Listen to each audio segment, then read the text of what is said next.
¿Cómo estás? Dios te bendiga, espero que estés bien, a pesar de que continuamos con esta cuarentena, este encierro voluntario, como ya venimos diciéndolo hace varios domingos. Nos estamos extrañando, extrañamos el abrazo, extrañamos el saludo, extrañamos el estar juntos, extrañamos el contacto, ¿sí? Pero creemos que esto va a ser breve, que esto, por más que parezca que se está estirando un poco, dentro de no mucho tiempo nos vamos a reencontrar todos juntos en familia, en nuestra casa, en nuestra iglesia, ahí en Longchamps.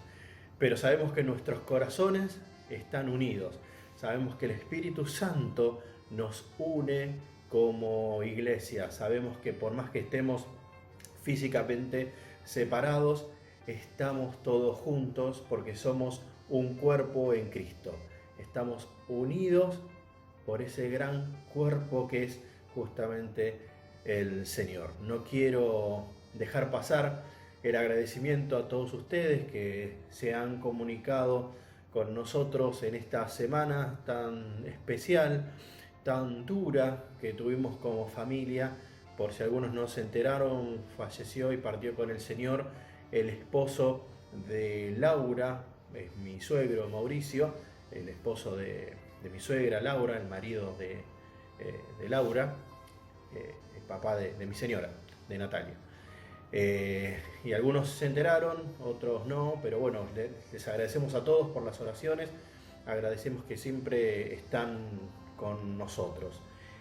Y es un momento raro, porque si bien un fallecimiento siempre es algo doloroso, es algo triste, con este tema del coronavirus, con este tema de no poder hacer ciertas cosas, muchos no pudieron venir a despedirse. Es más, la despedida que tuvimos nosotros fue muy rara, muy extraña, muy breve y hasta se diría demasiado íntima. Si bien sabemos y tenemos el consuelo de que él se reconcilió con el Señor, Laura le tomó la decisión de fe y él en los pocos momentos últimos de lucidez que tuvo pudo aceptar al Señor. Eso nos llena de regocijo, eso nos llena de paz y nos llena de gozo. Pero por otro lado está el hecho de que estamos tristes porque es alguien que ya no está físicamente. Han pasado muchos años desde que yo lo conozco, estando de novio con Natalia y por supuesto todos estos años de matrimonio, y hemos pasado diferentes etapas. Y la vida está hecha de etapas. El ser humano no solamente tiene su ciclo vital, no solamente nace, crece, se reproduce y muere, sino que en ese ciclo vital pasan muchas cosas. El ciclo vital, eso ya lo vimos una vez en la iglesia y en una de las predicaciones, son todos aquellos momentos que marcan la vida psicofísica de una persona. No solamente el crecimiento y la evolución desde lo físico, cuando uno es bebé, cuando se desarrolla la pubertad, la adultez, la menopausia o la andropausia, sino también lo que nos pasa en nuestra mente, lo que nos pasa en nuestras emociones, el querer tener novia, novio, el querer casarnos, el desear tener hijos, el arrepentirnos por la carrera que estudiamos, el no haber estudiado ninguna carrera. A todo eso le denominamos ciclo vital. Son aquellas cosas que marcan, aquellos mojones que marcan nuestra vida, que mirando hacia atrás podemos decir y podemos recordar y podemos ponerlo como pautas y como puntos y como mojones en nuestra vida. Y en la vida de Jesús pasó exactamente igual. Él tuvo y tiene, esto lo vamos a ver ahora, también esos mojones, esos momentos donde nosotros podemos definir algunas situaciones. El primero, y que lo seguimos recordando, es la Navidad. La Navidad es el nacimiento de Jesús. Jesús nace allá en Belén, pero no es el comienzo, es el comienzo para nosotros. Es el comienzo donde en el año nosotros lo recordamos, pero los que somos cristianos sabemos que Él existió desde mucho antes. En Génesis, cuando dice hagamos al hombre, Dios ya estaba hablándole a Jesús y al Espíritu Santo y a todo el reino celestial de hacer al hombre. Jesús ya estaba. Pero nosotros marcamos ciertos acontecimientos de la vida con estos mojones, estos puntos que nos ayudan a orientarnos en tiempo y espacio. Entonces el primero es el nacimiento de Jesús. El segundo es la muerte. En el medio, si quieren, podemos poner los milagros, pero para hacer a grandes rasgos tenemos su muerte. Y hace poco estuvimos en Semana Santa y estuvieron estas dos grandes predicaciones, ¿no? El Domingo de Ramos, donde se prepara la entrada triunfal de Jesús a Jerusalén. Entrada triunfal porque los judíos en ese tiempo lo denominaban triunfal, porque pensaban que Jesús venía a ocupar un lugar de reinado, de reino, en lo económico, en lo social y en lo político. Por eso era triunfal. Pero Jesús lo veía de otra manera. Él sabía que entrando en ese momento a ese lugar empezaba por decirlo de alguna forma, el final.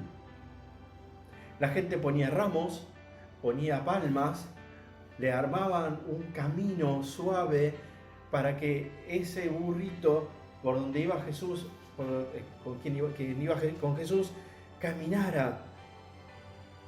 Y decían que era la entrada triunfal de Jesús a Jerusalén. Y él se estaba preparando para su muerte, una muerte de cruz, muerte como si fuese un delincuente, muerte con un juicio, y esto ya lo estuvimos viendo, un juicio a oscuras, un juicio no muy claro, un juicio donde se hizo todo entre gallos y medianoche. Ese es otro de los mojones en la vida de Jesús, otro de los parámetros. Y acá, ¿qué pasó con los discípulos?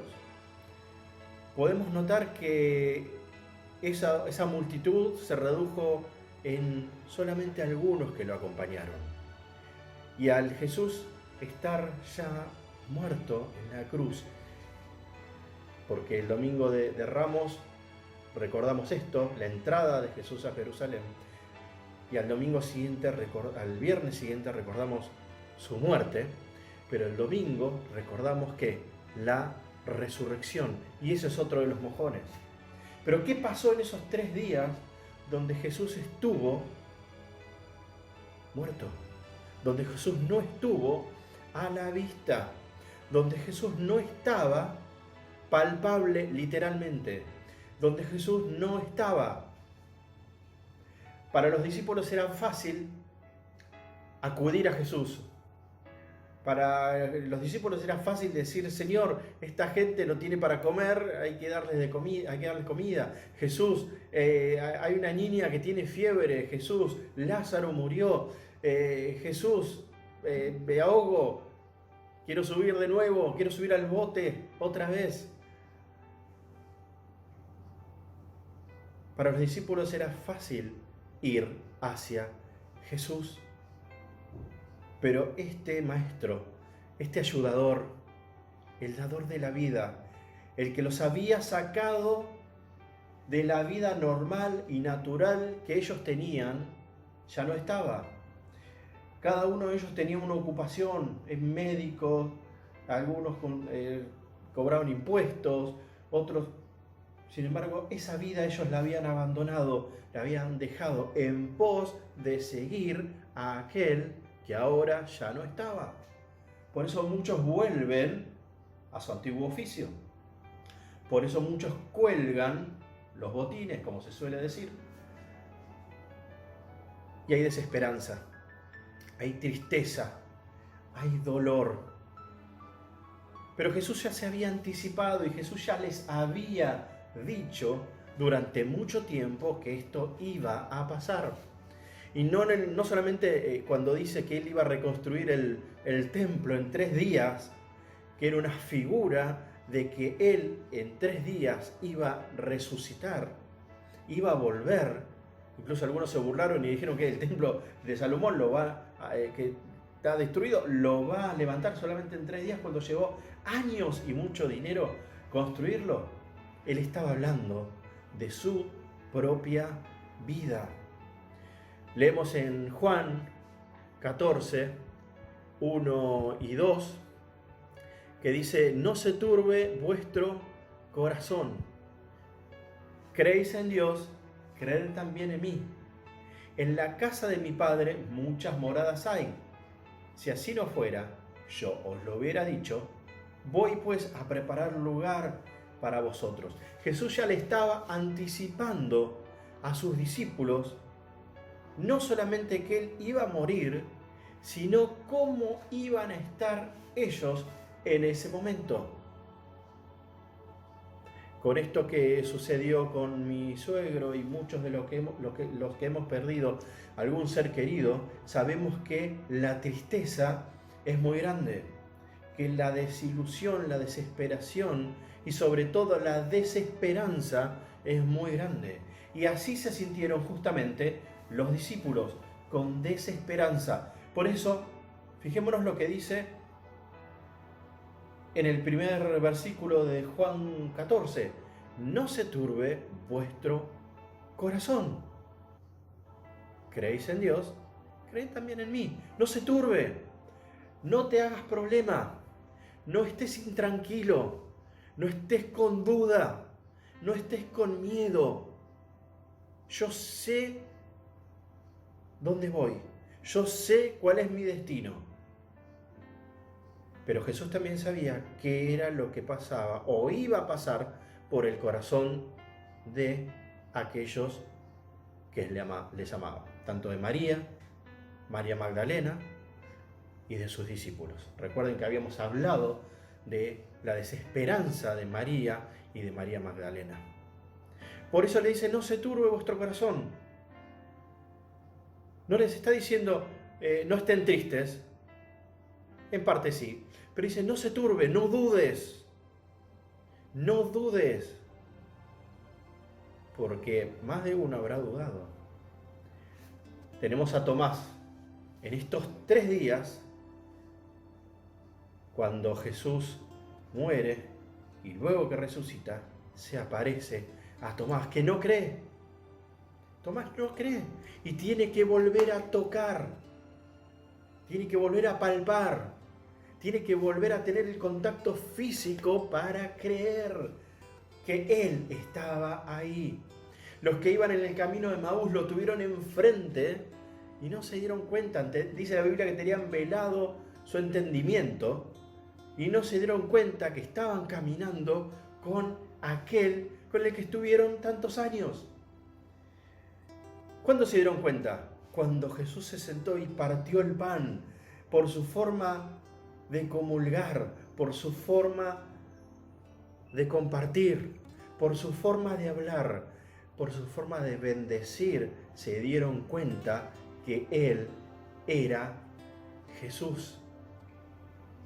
Pero hasta ese momento en el relato en el camino de Emaús, ellos estaban dudando, ellos estaban acongojados, ellos estaban, como dice Juan 14, turbados, estaban desencajados.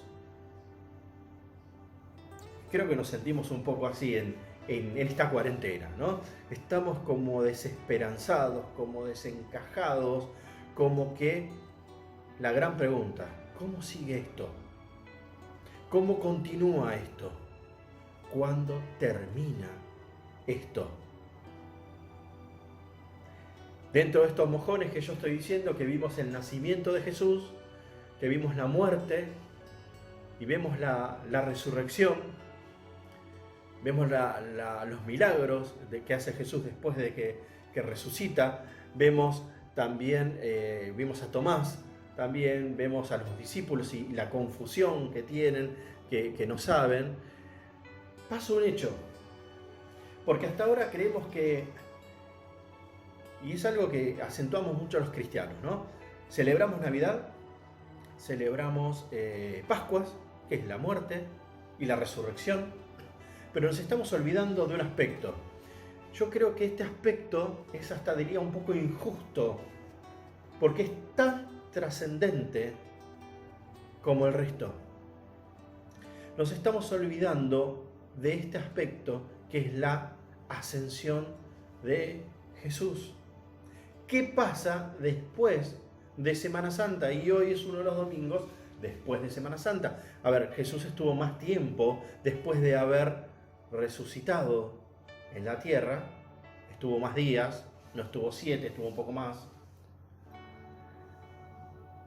Pero la ascensión de Jesús marca también otro mojón, no solamente en su vida, sino en la vida de sus discípulos, y que por eso hoy somos iglesia. Quiero invitarte que abras tu Biblia y que lo leas en Marcos 16:20. Sabemos que Mateo, Marcos, Lucas y Juan cuentan los 4 libros la historia de Jesús, pero desde 4 puntos de vista diferentes. Son los mismos hechos contados por 4 personas desde 4 puntos de vista distintos, no solamente vista física, sino desde 4 perspectivas distintas. Sabemos que un mismo hecho, al relatarlo por 2 personas, pueden diferir un montón. No porque el hecho haya sido distinto, sino porque cada uno lo asume y lo asimila de una forma diferente. Y le da más preponderancia, le da más fuerza, más importancia a unos aspectos que a otros.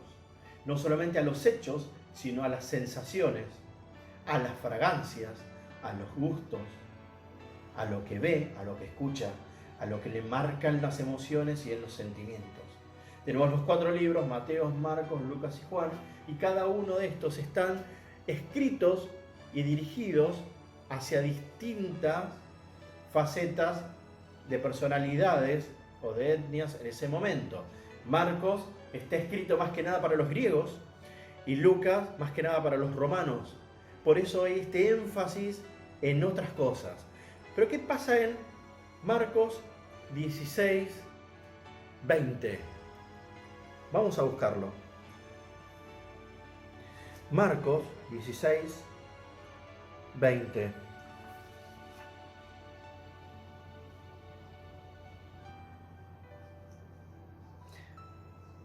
Dice la Biblia. Vamos a leer desde el 19. Te invito a leer desde el 19. Y el Señor, después que les habló, fue recibido arriba en el cielo y se sentó a la diestra de Dios. Y ellos, saliendo, predicaron en todas partes, ayudándoles en el Señor y confirmando la palabra con las señales que la seguían. ¿Qué dice el 19? Y el Señor, después que les habló, fue recibido arriba en el cielo. ¿Qué habíamos dicho en Juan 14, del 1 al 2? En el versículo 2 dice: en la casa de mi Padre muchas moradas hay. Y nosotros lo pensamos como moradas físicas, como que vamos a encontrarnos con grandes chalets, como esas casas de los country que tienen enfrente los golf. Y quizás sea así, yo no dudo que sí, va a ser así, gloria a Dios. Pero es más allá que lo físico, es más allá que lo material. En Apocalipsis habla de calles de oro y mar de cristal, pero también en sentido figurado, porque yo no creo que Dios puede hacerlo, es Dios, por supuesto, pero que haga algo tan normal de cosas que puede haber en la tierra. Hay oro en la tierra y va a poner oro en el cielo. Dios tiene algo mucho mayor y mucho más grande y mucho más valioso allá en el cielo. Pero lo importante es que cumple la promesa que había dicho en Juan 14:2, que dice, en Juan 14, que dice que va a ir al cielo, y dice: Y el Señor, después que les habló, fue recibido en el cielo. No solamente en el cielo físico, sino que fue recibido en el espíritu, en lo espiritual. Pero no nos apartemos mucho con esto. ¿Qué pasó con la iglesia? ¿Qué pasó con los discípulos? ¿Qué pasó con aquellos que estaban con esta desesperanza, con estas dudas, con estos temores, con estas incertidumbres? El que se atrevió a preguntar fue Tomás, pero yo creo que el resto también habrá estado un poquito asustado, un poco dudoso, ¿no es cierto? Igual que los del camino de Emaús. Y yo quiero resaltar y quiero llamarte a la reflexión en dos cosas que se mueven en los discípulos, y a esto me refería con las dos miradas distintas de los dos libros, que cada libro ve un aspecto distinto, cada autor de cada libro, tanto de Marcos como de Lucas, tienen sobre las mismas personas miradas distintas. No porque hayan pasado una u otra, sino que pasaron las dos, sino que resaltan cada uno un aspecto diferente, que había provocado entonces en la iglesia, porque ya se empezaba a perfilar, a esto se le llama protocristianos, protoiglesia. Todavía no era la iglesia que Pablo estaba fundando y estaba armando, todavía no. Estos protocristianos estaban formándose, estaban teniendo identidad, estaban forjando su identidad, y hay dos puntos de vista distintos. ¿Cuál es el punto de vista que está en Marcos? Vamos a 16:20. Y ellos salieron, ¿quiénes? Los cristianos, los hijos de Dios, los convertidos, los que estuvieron acompañándole en estos últimos días, y sobre todo ahora en estos días después de su resurrección. ¿Qué pasó con esta gente? Salieron, punto número 1, predicaron en todas partes, ayudándoles el Señor y confirmando la palabra con las señales que les seguían. Tres cosas pasaban entonces con estos cristianos. Primero salieron, predicaron y había señales.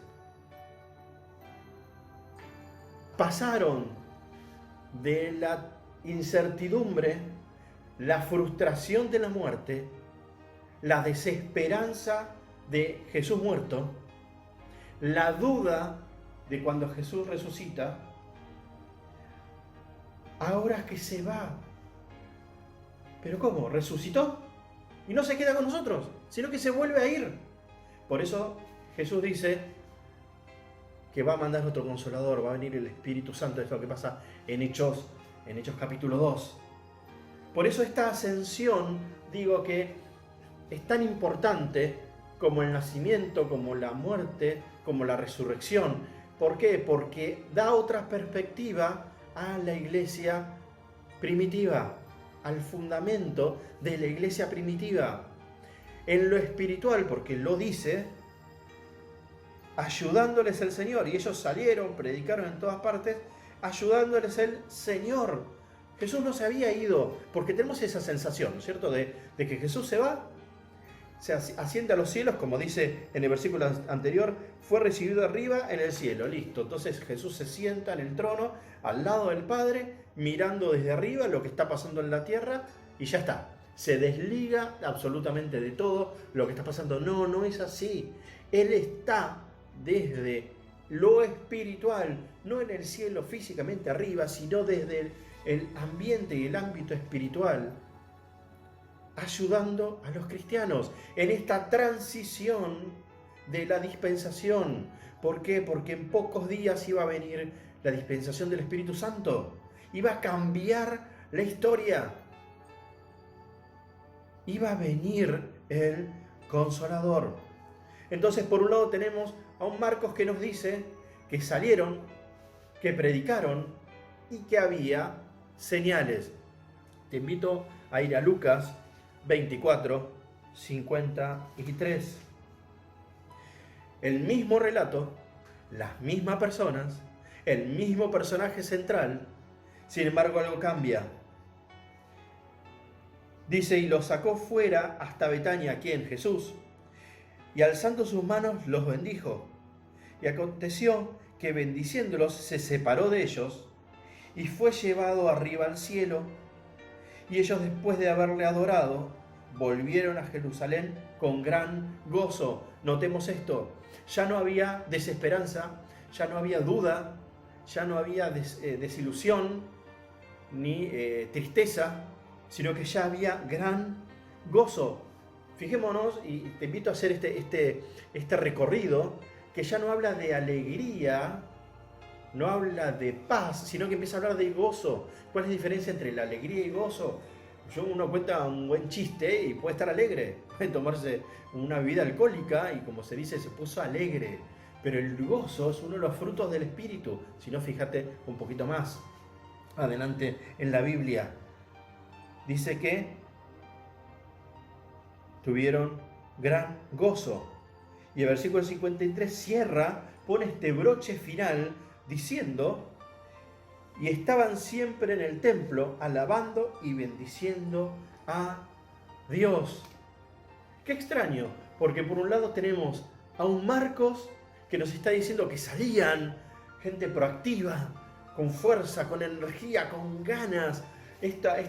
No solamente la resurrección de Jesús, sino la aparición de Jesús y la ascensión de Jesús les daba una nueva energía para que salgan, prediquen y haya señales. Pero por otro lado tenemos un Lucas que dice que alababan, que estaban en el templo y que bendecían. ¿Quiere decir que no hacían ninguna de las dos cosas? No, al contrario, que hacían exactamente las dos cosas. Ellos no solamente tuvieron la gran comisión, porque es otro de los mojones que viene antes de esto, antes de la ascensión de Jesús. ¿Sí? Recordemos nacimiento, la muerte, su resurrección, los milagros, el encontrarse con Tomás, la confusión de los discípulos, otras cosas que pasan más por ahí, ¿no? Y tenemos la gran comisión también. Pensamos que ahí le ponemos el broche de oro a la vida de Jesús y ya nos olvidamos de él. Sin embargo, como leímos en el versículo anterior, en el Señor dice que Jesús los estaba todavía acompañando. Jesús los bendice, dice en el versículo 51, en el versículo 50, dice, y los bendijo, y aconteció que bendiciéndolos se separó de ellos y fue llevado al cielo. Y ellos, después de haberle adorado, volvieron a Jerusalén con gran gozo, el fruto del Espíritu, acá habla también de gozo, y estaban siempre en el templo, ya estaban en una comunidad, ya se habían organizado, ya estaban unidos, ya no estaban separados porque Jesús no estaba. Jesús no estando, igual ellos ya tienen identidad, ya se sienten uno, ya saben que son uno. Entonces estaban en el templo alabando a Dios y bendiciendo. Recordemos el origen de la palabra bendecir. Uno no puede bendecir, uno no puede dar lo que no tiene. Esto lo dije ya muchas veces, ¿no? Hasta que se nos grabe.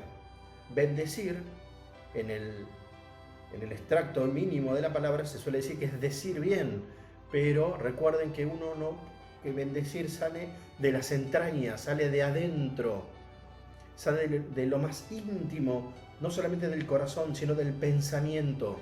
Bendecir es dar, bendecir es más que imponer manos, que Jesús lo hizo.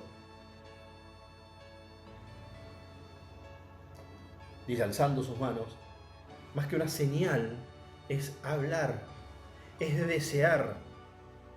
Pero no solamente es desear, es decir algo, sino que eso está en mi corazón, eso está dentro mío, eso me pertenece. O sea que hay un cambio, Yo no puedo dar lo que no tengo. Cuando bendigo es porque tengo previamente eso. Fíjense que ya había cambiado internamente el corazón de los discípulos.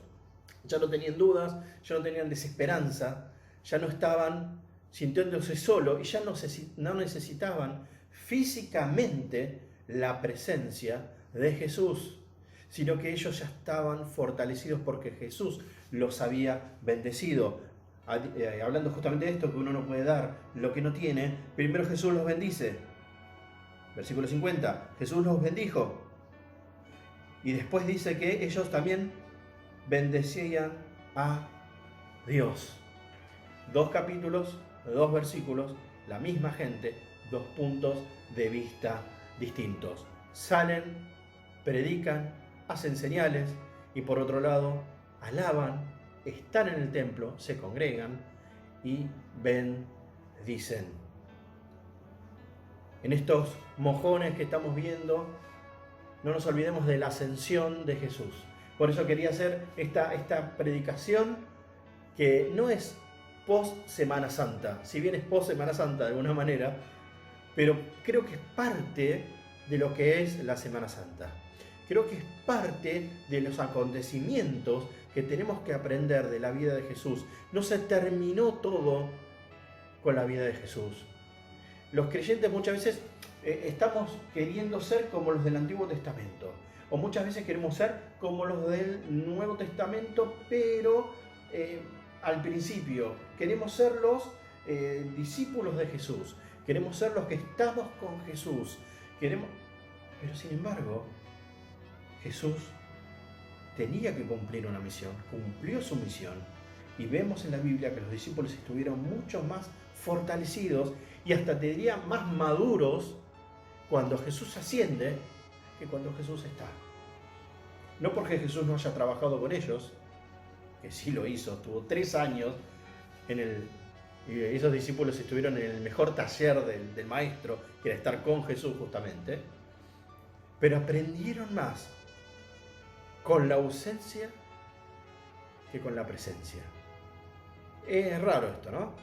¿Por qué? Porque cuando estaban con Jesús, como dije antes, sabían que tenían el salvavidas cerca. Pero ahora que Jesús no está, tienen que empezar a vivir su vida dependiendo directamente de Dios. Obviamente Jesús está espiritualmente, ¿no? Hasta que unos días después, en Hechos 2, sabemos que el Espíritu Santo, ese gran consolador, viene a ser la revolución espiritual con la otra dispensación, donde ya toma otro impulso la iglesia. ¿Qué te está llamando a desesperanza en estos días?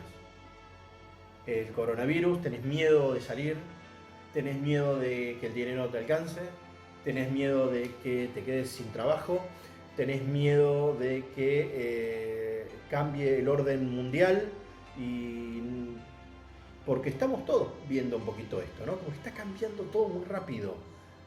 Antes los que no manejaban teléfono ni computadora tuvimos que aprender rápido, tuvimos que aprender a usar tarjetas rápido, tuvimos que adaptarnos a un montón de cosas. En un mes nuestra vida cambió y nos afecta mucho. ¿En qué te afectó? ¿Cuánto te afectó? ¿Cómo está tu estado de ánimo? ¿Está como los discípulos cuando Jesús asciende? ¿Está como los discípulos cuando Jesús apenas resucita? ¿Está como los discípulos cuando Jesús está enterrado? ¿O está puesto en la cueva, sepultado? ¿Está cuando Jesús, tu estado de ánimo está como cuando Jesús está en la cruz, viendo que hace el final? ¿Cómo está tu estado de ánimo? Jesús no solamente nació, murió, resucitó, pero ascendió a los cielos en lo espiritual, y desde ahí, junto con el Espíritu Santo, nos está dando esto que hizo que la iglesia fuese lo que es hoy. Que salga, que predique, que haya señales, que pueda alabar, que sienta un cuerpo, por eso habla del templo, que pueda bendecir a Dios. ¿Cómo estás? ¿Cómo está tu vida ahora? ¿Cómo está tu estado de ánimo? ¿Cómo está tu esperanza? ¿O cómo está tu desesperanza?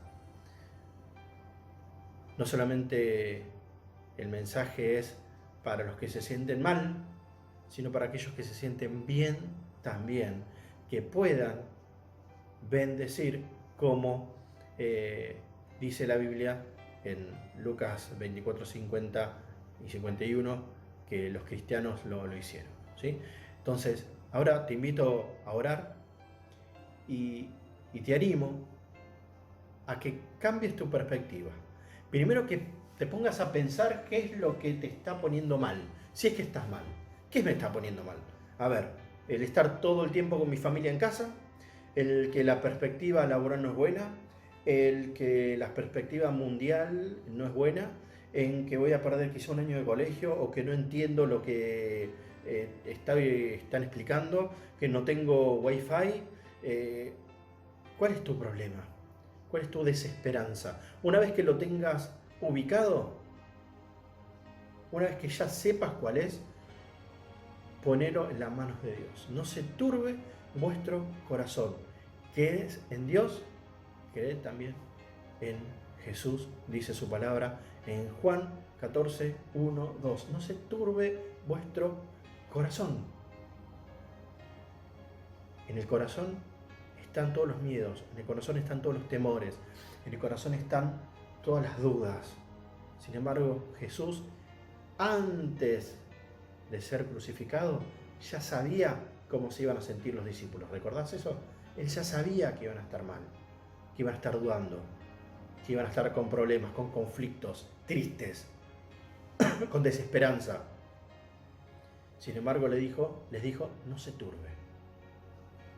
Estén tranquilos, porque yo tengo todo bajo control. Y eso te lo dice Dios en el día de hoy. Señor, estamos viviendo en una situación mundial extraña, pero es extraña para nosotros, es rara para nosotros. No la entendemos.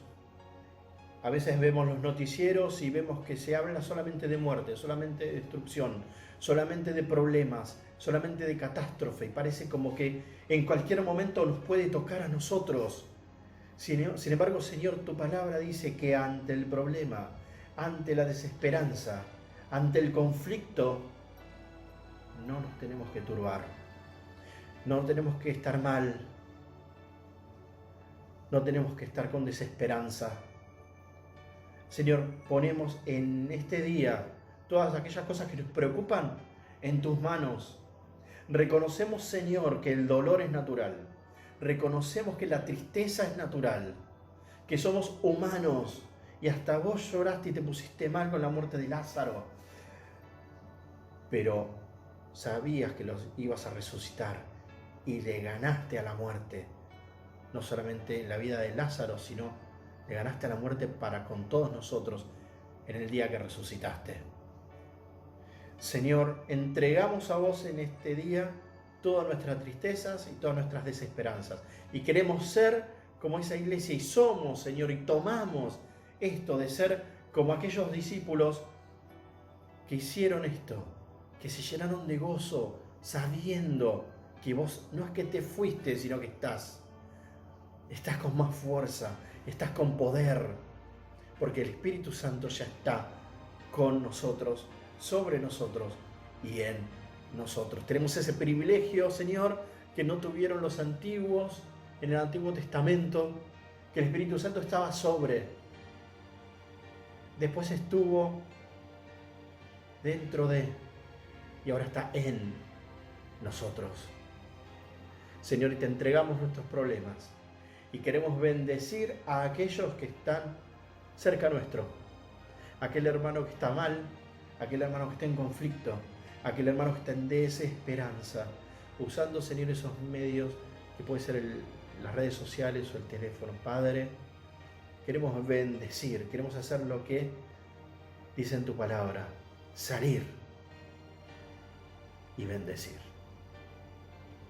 Salir y bendecir. Gracias, Padre, por tu muerte, por tu resurrección y por tu ascensión a los cielos, porque sabemos que ese lugar espiritual se está moviendo ahora, que no es solo un lugar físico, sino que es un lugar que no lo podemos tocar, pero existe como lo material. Es tan real como lo material y más real todavía. Y desde lo espiritual, vos manejás todas las cuerdas que a nuestra vida la hacen a veces desfallecer o levantarnos. Porque, Señor, lo nuestro no es suerte, lo nuestro es bendición. No nos manejamos por suerte ni por azar, nos manejamos con tu bendición. Y en este día te entregamos nuestros problemas y te bendecimos también. En el nombre de Jesús, Dios, te damos gracias por lo que tenemos y por lo que no tenemos. Amén, amén, amén. Y como dice Javier, ¿te animás? ¿Te animás a hacer esto? A salir, predicar, y por supuesto que va a haber señales. Vos decís, no, pero con el tema del coronavirus no puedo salir, Gustavo. ¿Cómo salir? Sí, podés llamar a alguien, podés bendecir a alguien también, podés hacer de tu casa un templo, podés hacer de tu casa una iglesia. Yo creo que esto lo vimos la vez pasada, las iglesias se multiplicaron, se cerró una y por cada una se abrieron 12, 20, 50, lo que sea. Hacé de tu casa una iglesia, hacé de tu casa que haya muchos templos, porque vos sos el templo, vos sos el templo del Espíritu Santo. ¿A quién llamaste esta semana de la iglesia? A mí me gustó y me gocé porque en la semana anterior me llamó alguien de la iglesia simplemente para ver cómo andaba, a ver cómo estaba. Eso me hizo muy, muy bien y seguramente ya sabes quién es. Imitémoslo, ¿sí? Llama a alguien, preguntá cómo anda, cómo está, qué necesita, poné tu oído, orá por teléfono con esa persona, escuchale. Si esa persona tiene palabra de Dios para vos, tomala. Si vos tenés palabra de Dios para esa persona, dáselo. Pero llama, ponete en contacto, porque esto no sabemos cuánto va a seguir lo del coronavirus, pero saquémosle el rédito, saquémosle y estemos lo mejor posible dentro de lo malo. Y aprendamos para cuando volvamos a Tiegui, provincia de Buenos Aires, no achancharnos de nuevo, no estar ahí y pensar que, uy, ya está, se terminó todo, estamos en casita de nuevo. Juntá fuerzas, predicá, hablá, llenate del poder de Dios. Hacé como hicieron los discípulos, que se dieron cuenta que el aparente final no era el final, que la muerte no era el final, que la ascensión no era el final, sino que era el comienzo y el principio de algo bueno y glorioso, no solamente para sus vidas, sino que lo estamos viviendo y disfrutando el día de hoy. Te mando un fuerte abrazo virtual, Dios te bendiga, te lo digo de corazón, que te bendiga muchísimo, que tengas la mejor de las semanas, que puedas predicar, que Dios te cubra, que Dios te guarde, guarde tu salud, guarde tu mente, guarde tu espíritu, también tu alma, y nos reencontramos en cualquier momento, ¿sí? Dios te bendiga mucho.